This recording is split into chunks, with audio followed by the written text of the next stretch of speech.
இப்போது தமிழக வெற்றி கழகம் என்ற பெயரில் புதிய அரசியல் கட்சியை தொடங்கியுள்ள நடிகர் விஜய் வெளியிட்டுள்ள முதல் அறிக்கையில் உள்ள முக்கிய அம்சங்களை நாம் பார்க்கலாம். பிறப்புக்கும் எல்லா உயிருக்கும் என்ற டேக்லைனோடு தற்போது விஜயின் தமிழக வெற்றி கழகம் தொடங்கப்பட்டிருக்கிறது. அதில் அவர் குறிப்பிட்டிருப்பது, தமிழ்நாட்டு மக்கள் அனைவருக்கும் எனது பணிவான வணக்கங்கள். தமிழக வெற்றி கழகம் என்ற லெட்டர் பேட் புதிதாக உருவாகி இருக்கிறது. நடிகர் விஜயின் அரசியல் கட்சி புதிதாக தமிழகத்தில் தொடங்கப்பட்டிருக்கிறது. முதல் அறிக்கை நடிகர் விஜயின் தமிழக வெற்றி கழகத்தின் முதல் அறிக்கை. தமிழகத்தில் உதயமாகியுள்ள புதிய நடிகரின் அரசியல் கட்சியுடைய முதல் அறிக்கையில் உள்ள அம்சங்களை நாம் இப்போது பார்க்கலாம். இதில் தமிழக வெற்றி கழகம் என்ற பெயரில் தலைமை அலுவலகம் பனையூரில் சென்னையில் தொடங்கப்பட்டிருப்பதாக அறிவிக்கப்பட்டிருக்கிறது. தமிழக வெற்றி கழகத்தின் தலைவராக விஜய் அந்த லெட்டர் பேடில் அறிவிக்கப்பட்டிருக்கிறார். அந்த அறிக்கையில் உள்ள மற்ற அம்சங்களை இப்போது பார்க்கலாம். 3 பக்கங்கள் கொண்ட முதல் அறிக்கை தமிழக வெற்றி கழகத்தின் சார்பாக வெளியிடப்பட்டிருக்கிறது.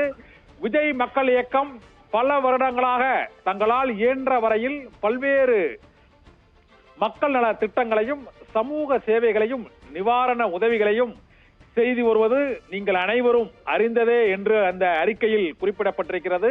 தமிழக வெற்றி கழகத்தின் முதல் அறிக்கையை இப்போது வாசித்துக் கொண்டிருக்கிறோம். அதில் முழுமையான சமூக பொருளாதார அரசியல் சீர்திருத்தங்களை கொண்டு வருவதற்கு ஒரு தன்னார்வ அமைப்பினால் மட்டுமே இயலாத காரியம் என்பதால் தான் விஜய் மக்கள் இயக்கம் என்ற இயக்கத்தை கலைத்துவிட்டு இப்போது தமிழக வெற்றி கழகம் என்ற பெயரில் அரசியல் அதிகாரம் தேவைப்படுகிறது என்று அந்த தமிழக வெற்றி கழகத்தில் வெளியிடப்பட்டுள்ள அந்த அறிக்கையில் தெரிவிக்கப்பட்டிருக்கிறது.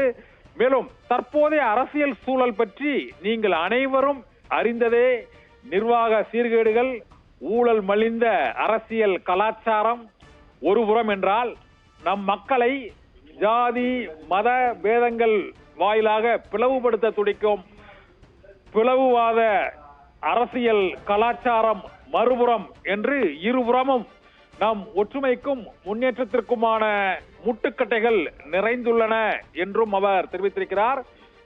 நடிகர் விஜய் வெளியிட்டுள்ள தமிழக வெற்றி கழக அறிக்கையில் அவர் வெளியிட்டுள்ள மற்ற மிக முக்கியமான அம்சங்கள், ஜாதி மத பேதமற்ற தொலைநோக்கு சிந்தனையுடைய லஞ்ச ஊழலற்ற திறமையான நிர்வாகத்திற்கு வழிவகுக்கக்கூடிய அடிப்படை அரசியல் மாற்றத்திற்காக தற்போது இந்த செயலில் ஈடுபட்டிருக்கிறோம் என்றும் அவர் தெரிவித்திருக்கிறார். கடைசியாக விஜய் நடித்துக் கொண்டிருக்கக்கூடிய திரைப்படம் கோட் என்ற படத்தில் தான் அவர் நடித்துக் கொண்டிருக்கிறார்.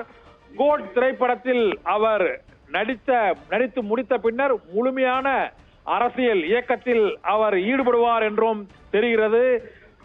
இது தவிர தமிழகத்தில் உள்ள ஒவ்வொருவருக்கும் ஒவ்வொரு அரசியல் கட்சி திறமையான நிர்வாகத்திற்கு வழிவகுக்கக்கூடிய அடிப்படை அரசியல் மாற்றத்திற்காக கொண்டிருக்கிறார்கள் என்று நடிகர் விஜய் வெளியிட்டுள்ள அந்த வெற்றி கழகம் கட்சியின் அறிக்கையில் தெரிவிக்கப்பட்டிருக்கிறது.